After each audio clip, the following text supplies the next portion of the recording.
नमस्कार दोस्तों, YouTube channel शिक्षालय में आपका बेहद स्वागत है। मेरा नाम है रेणु यादव। दोस्तों, इस YouTube चैनल के माध्यम से हम अपने भारत के बारे में बहुत कुछ जानेंगे। भारत आज़ादी से पहले क्या था, आज़ादी के बाद क्या हुआ, हमारा इतिहास क्या था, हमारे देश में कौन कौन सी ऐसी कुरीतियाँ थी जो मानव जाति का ही हनन करती जा रही थी, कौन से ऐसे लोग आए जिन्होंने उन कुरीतियों को इस समाज से, इस देश से पूरी तरीके से हटा दिया, उसका एलिमिनेशन कर दिया। ठीक है, तो इस क्रम में आइए सबसे पहले पढ़ते हैं हम ब्रह्म समाज के बारे में। ब्रह्म समाज की स्थापना राजा राम मोहन रॉय ने की थी। राजा राम मोहन रॉय को भारतीय पुनर्जागरण का मसीहा कहा जाता है। अब यहाँ एक छोटा सा पॉज दीजिए और ये सुनिए कि पुनर्जागरण का क्या मतलब होता है। जागरण का मतलब होता है जाग जाना। पुनर्जागरण का क्या मतलब होता है? अगर आप हिंदू समाज की बात करें तो यदि हम वेदों से अपनी समाज को जोड़ें तो हमारे वेदों में स्त्री का बहुत ज़्यादा सम्मान हुआ करता था। लेकिन धीरे धीरे जैसे जैसे हम आगे बढ़ते चले गए, स्त्री का ही सबसे ज़्यादा हनन हमारे देश में होने लगा। इसके साथ साथ बहुत सारी और कुरीतियाँ हमारे देश में आ गई, जैसे कि अस्पृश्यता, जातिवाद, ठीक है ना, वैश्यागमन, सती प्रथा, बहुविवाह, चाइल्ड मैरिज, ठीक है ना, बाल विवाह जिसे आप बोलते हैं। तो इस तरीके की बहुत सारी बुराइयां आने लगी। तो इन बुराइयों को हटाकर मानव जाति को ये समझाने का काम करना कि ये हमारी ना संस्कृति थी, ना हमारी संस्कृति है, और ना ही ये मानवता का कोई अहम हिस्सा है। ये मानवता का अहम हिस्सा क्या, मानवता का हिस्सा ही नहीं है। किसी का बाल विवाह कर देना, सती प्रथा जैसी एक प्रथा जिसके बारे में अभी हम आगे डिस्कस करेंगे, ठीक है ना। तो इन सारी कुरीतियों को हमारे समाज से हटाना और फिर उनको मानवता की ओर लेकर जाना, तो इसका मतलब कि मानव जाति का ही पुनर्जागरण कर देना। इसीलिए राजा राम मोहन रॉय को भारतीय पुनर्जागरण का मसीहा कहा जाता है, क्योंकि भारत की जितनी भी कुरीतियां थी उसके बारे में उन्होंने ज्यादा शोध किया, काम किया, और बहुत सारी कुरीतियों को उन्होंने सक्सेसफुली हटाया भी। ओके, दूसरी बात, आधुनिक भारत का जनक। जनक का मतलब क्या होता है? जनक का मतलब होता है पिता। राजा राम मोहन रॉय को आधुनिक भारत का जनक भी कहा जाता है। तो अगली बार अगर आपसे कहा जाए कि राजा राम मोहन रॉय कौन, तो आप कहेंगे वो भारतीय, आधुनिक भारतीय समाज के जनक थे, आधुनिक भारत के जनक थे, और साथ ही साथ भारतीय पुनर्जागरण के वो मसीहा थे, क्योंकि वो वाकई में लोगों के अंदर एक अलर्टनेस लेकर आए मानवता के प्रति और जो कुरीतियां चल रही थी उनके प्रति। ठीक है, चलो पहले राजा राम मोहन रॉय के बारे में थोड़ा सा जान लेते हैं और एक चीज को दूसरी चीज से कनेक्ट करके याद करने की कोशिश करेंगे। ब्रह्म समाज को हम दो हिस्सों में पढ़ेंगे। आज पहला पोर्शन और इससे कनेक्टेड नेक्स्ट पोर्शन हम नेक्स्ट एपिसोड में पढ़ेंगे। ठीक, चलिए पहले हम राजा राम मोहन रॉय के बारे में बात कर लेते हैं। राजा राम मोहन रॉय का जन्म 22 मई 1772 1772 को बंगाल में हुआ था। बंगाल में एक जगह है हुगली, वहां पर इनका जन्म हुआ था। अच्छा, क्योंकि एक ब्राह्मण फैमिली से आते थे, एक संपन्न फैमिली से आते थे, तो इनकी पढ़ाई लिखाई पर अच्छा खासा ध्यान भी दिया गया। पढ़ाई लिखाई इन्होंने पटना और बनारस में की। अब क्योंकि बंगाल में तो जन्मे ही थे, तो बंगाली भाषा तो इनको आती ही थी। इसके अलावा इनको 7 और भाषाएं आती थी। अरबी, फारसी, यूनानी, संस्कृत, अंग्रेजी, हिब्रू भाषा इनको बहुत अच्छे से आती थी, और लैटिन भाषा भी इनको आती थी। तो इसका मतलब ये हुआ कि इनका भाषा पे एक अच्छा कंट्रोल था, अच्छा नॉलेज था इनको हर एक भाषा का, और बहुत ज़्यादा ज्ञानी थे। छोटी ही उम्र से इन्होंने समाज में फैले जितनी भी बुराइयां थी उनको समझना शुरू कर दिया, और उनको ख़त्म करने का एक फैसला भी इन्होंने लिया। उसी फैसले के तहत इन्होंने ब्रह्म समाज की स्थापना की। ब्रह्म समाज की स्थापना तो इन्होंने 20 अगस्त, ठीक है, 1828 में की थी। 20 अगस्त 1828 में इन्होंने ब्रह्म समाज की स्थापना की। लेकिन उससे पहले भी इन्होंने बहुत सारे काम किए, उसके बारे में छोटा सा डिस्क्रिप्शन ले लेते हैं। जैसे कि मैंने आपको लेक्चर की शुरुआत में ही बताया कि इनका उद्देश्य, हमारे बहुत सारे सोशल रिफॉर्मर्स आए, उनका बहुत अलग अलग उद्देश्य नहीं था, क्योंकि समाज में जो व्याप्त बुराइयां थी ना, वो लगभग हर जगह पर सेम ही थी। जैसे कि सती प्रथा, बहुविवाह, वैश्यागमन, जातिवाद, अस्पृश्यता, बाल विवाह, तो इन्होंने भी उस पर ही काम किया। ओके, अब 1809 में 1809 1809 बहुत आसान है याद करना। 18 को अगर आप जोड़ दें, 8 और 1 तो 9 बनेगा ना, है ना। तो 1809 में इन्होंने क्या किया, उस समय इन्होंने एक किताब लिखी, तोहफात उल मुवाहिद्दीन। तोहफात उल मुवाहिद्दीन एक फारसी में लिखी हुई किताब थी।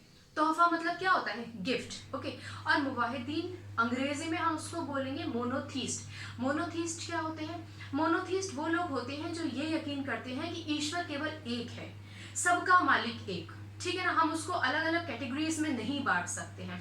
तो एकेश्वरवादियों को उपहार, इसका तोहफात उल मुवाहिद्दीन का जो हिंदी वर्जन है वो है एकेश्वरवादियों को उपहार। इन्होंने ये किताब फारसी में लिखी और इनका ये मानना था कि आप किसी भी जाति, किसी भी समाज, किसी भी धर्म से क्यों ना आते हो, आपका ईश्वर एक है, ईश्वर का वर्गीकरण हम ना करें, ठीक है। ये कब आई किताब, 1809 में। अब 1809 के जस्ट 4 साल बाद, यानी कि 1814 में इन्होंने आत्मीय समाज सभा का गठन किया।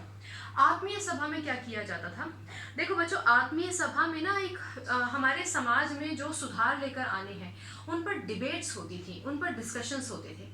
अब आप सोचेंगे कि डिबेट और डिस्कशन करने के लिए एक सभा बना दी।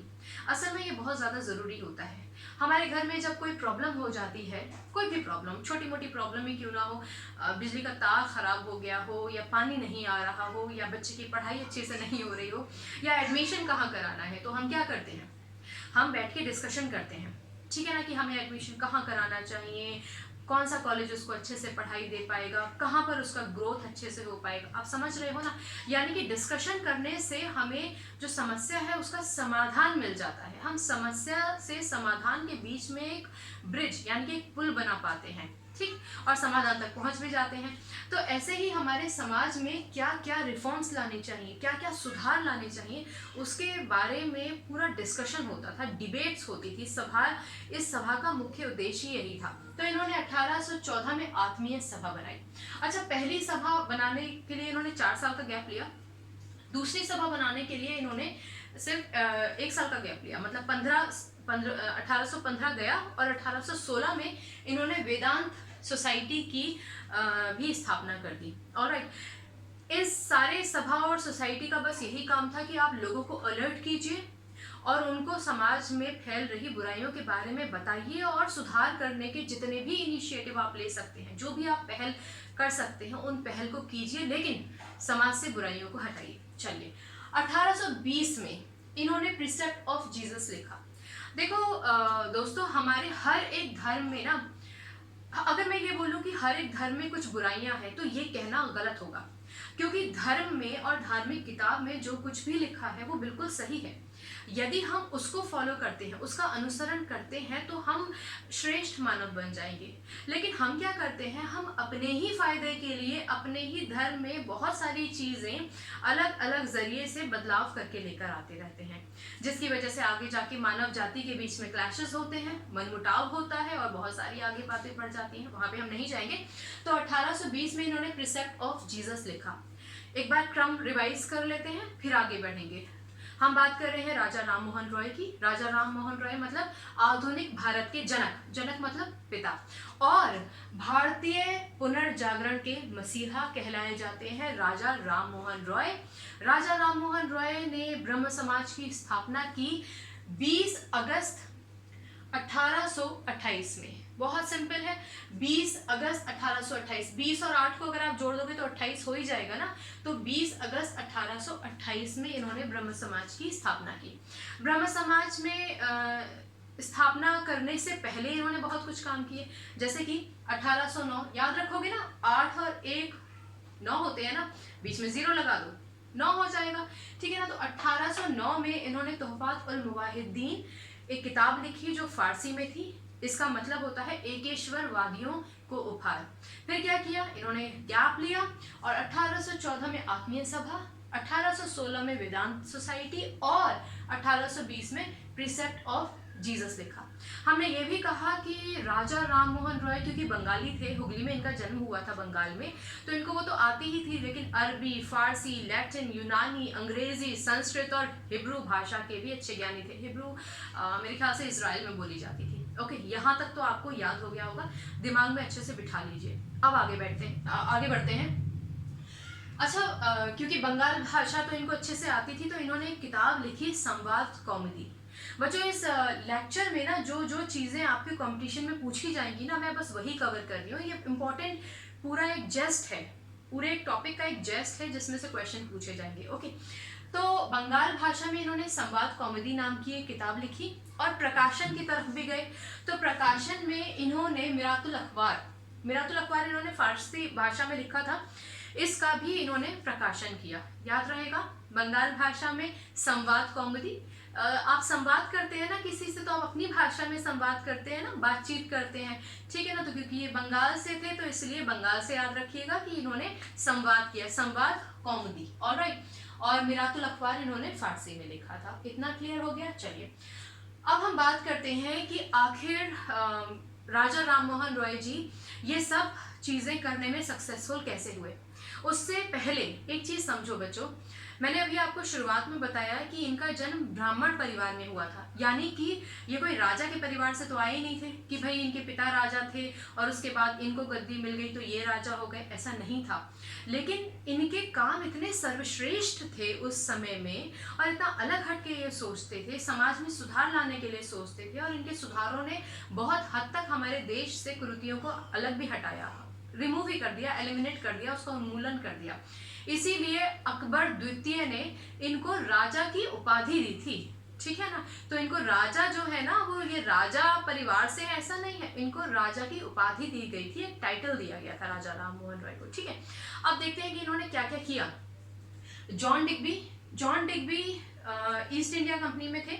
ईस्ट इंडिया कंपनी में जॉन डिग्बी के अंडर इन्होंने दीवान का काम किया। क्लियर। उसके बाद क्या किया, लॉर्ड विलियम बेंटिक, ये बहुत ज़्यादा इंपॉर्टेंट है, याद रखिएगा। मैं एक बार फिर से ऊपर चलती हूँ। ब्रह्म समाज की स्थापना की। उसका बेसिकली काम था कि सती प्रथा पे इन्होंने बहुत ज़्यादा जोर दिया, सारी ही बुराइयों पे जोर दिया, लेकिन सती प्रथा हो गया, अस्पृश्यता हो गया, जातिवाद हो गया, ये सब चीज़ें बहुत ज़्यादा फैली हुई थी। और सती प्रथा तो एकदम अमानवीय थी। आपको मालूम है ना सती प्रथा में क्या होता था। सती प्रथा में किसी भी महिला की पति की अगर मृत्यु हो जाती थी तो उस महिला को भी उस पति के चिता पर अपने आप को दहन कर लेना होता था, अग्नि दहन हो जाता था उसका भी। यानी कि अगर आप ऐसे मान के चलें कि किसी लड़की की आज ही शादी हुई है और किसी कारणवश शाम में, रात में या अगली सुबह उसके पति की मृत्यु हो जाती है, तो ये नई नवेली वधू जिसकी अभी जिंदगी शुरू ही हुई है, कायदे में वैवाहिक जीवन इसका शुरू ही हुआ है, अल्प आयु में ही शादियां हो जाती थी, तो इसको पति के साथ उसकी चिता पे जला दिया जाता था। कई बार तो ऐसा भी होता था कि अगर महिला है, उसकी गृहस्थी बसी हुई है, उसके बच्चे हैं, छोटे छोटे बच्चे हैं, पर पति की मृत्यु हो गई है, तब भी उसको जबरन घसीटते हुए ले जाते थे और उसकी चिता पर वो अपने आप को अग्नि के हवाले नहीं भी अगर करती थी तो उसको हवाले करवा दिया जाता था। और कुछ महिलाएं स्वयं चली जाती थी और अग्नि दहन कर लेती थी अपने आप को। तो ये प्रथा तो कहीं से कहीं तक भी मानवीय है ही नहीं, तो इसको तो खत्म होना ही था। इसीलिए लॉर्ड विलियम बेंटिक की मदद से क्या, लॉर्ड विलियम बेंटिक ने भी समझा कि ये तो समाज की बहुत बड़ी बुराई है, तो इन्होंने एक लॉ, एक कानून पास किया और उसके बाद इन्होंने सती प्रथा को बिल्कुल प्रतिबंधित कर दिया। प्रतिबंधित कर दिया का मतलब एकदम स्टॉपेज लगा दिया। इसका मतलब अब अगर किसी ने सती प्रथा के लिए किसी भी महिला को जोर जबरदस्ती चिता पे लेकर गए या फिर कोई महिला खुद से भी गई तो फिर कानूनी कार्रवाई होगी, क्योंकि जा तो नहीं पाएगी, उसको तो बीच में रोक लिया जाएगा, फिर कानूनी कार्रवाई होगी। और अगर लोग उसको घसीटते हुए ले जा रहे हैं तो सब पर कानूनी कार्रवाई होगी और सजा दी जाएगी, ठीक है ना। तो याद रखिएगा, पहला, जॉन डिग्बी के अंडर ईस्ट इंडिया कंपनी में ये दीवान थे। अब ईस्ट इंडिया कंपनी में दीवान थे, ये बात मैं दोबारा आपको इसलिए बता रही हूँ कि ईस्ट इंडिया कंपनी में दीवान होने की वजह से ना इनका जो एक पोजीशन अच्छी हो गई थी। तो इसका मतलब है कि इनकी वहां पर एक पहुंच बढ़ गई थी और इनकी बात को सुना जाने लगा था, ठीक। तो लॉर्ड विलियम बेंटिक 1828 में सभा बनी, ब्रह्म सभा, और 1829 में एक साल बाद ही कानून पारित किया गया और सती प्रथा को बिल्कुल ही प्रतिबंधित कर दिया गया, ठीक है। अच्छा, समाज से अगर बुराई हटानी है, जड़ से ही हमें बुराई को खत्म करना है, तो उसका बेस्ट सोल्यूशन होता है कि आप समाज में रहने वाले हर एक व्यक्ति को शिक्षित कर दीजिए। यानी कि उसको आप पढ़ा लिखा बना दीजिए, वो खुद ब खुद ज्ञानी हो जाएगा और समझ जाएगा कि क्या मानवीय है, क्या अमानवीय है, क्या अच्छाई है, क्या बुराई है, क्या धर्म कहता है और क्या हमने धर्म को मोल्ड कर करके खुद से कुछ रीतियां बना दी हैं। इसीलिए उसमें एक पहल इन्होंने की, इन्होंने डेविड हेयर की मदद से कलकत्ता में हिंदू कॉलेज की भी स्थापना की। तो अगर आप कॉलेज में जाते हैं तो ज़्यादा ज्ञान अर्जित कर पाते हैं, ठीक है ना। तो हिंदू कॉलेज कलकत्ता का डेविड हेयर की सहायता से बनवाया गया, ठीक है ना। डेविड हेयर की हेल्प से इन्होंने इनको प्रपोजल दिया कि हिंदू कॉलेज होना चाहिए और उसके बाद कलकत्ता में हिंदू कॉलेज खुला। ओके, अब हम बात करते हैं राजा की उपाधि। मैंने आपको बताया ही था, मुगल सम्राट अकबर II ने इनको राजा की उपाधि दी।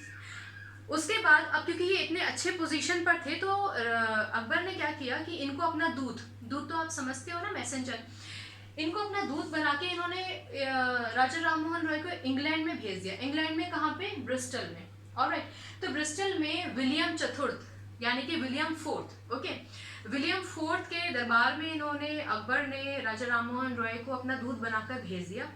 वहीं पर 27 सितंबर 1833 में इनकी मृत्यु हो गई। अब यहाँ पर थोड़ा सा याद रखने के लिए याद रखिएगा कि 1772 में इनका जन्म हुआ, 1772 में। 17 में एक डिजिट ऐड कर दीजिए तो 18 हो जाएगा, 18, और यहाँ पे लास्ट में 2 याद रखिएगा, 72, और 33 में इनकी यहाँ पर मृत्यु हो गई थी, ठीक है ना। तो राजा राममोहन रॉय की मृत्यु के बाद क्या हुआ, ब्रह्म समाज का क्या हुआ, कैसे ये जो सोशल रिफॉर्म्स का एक बेड़ा इन्होंने उठा रखा था राजा राममोहन रॉय ने ब्रह्म समाज के अंडर, इसको किस तरीके से आगे लेकर जाया गया, हम पार्ट 2 में पढ़ेंगे। दोस्तों, पढ़ाई मुश्किल नहीं है, कंपटीशन मुश्किल नहीं होता है, चीज़ों को याद रखना भी मुश्किल नहीं होता है, ठीक है। बस उसके लिए थोड़ा सा ट्रिक चाहिए होता है और बार बार रिवीजन चाहिए होता है।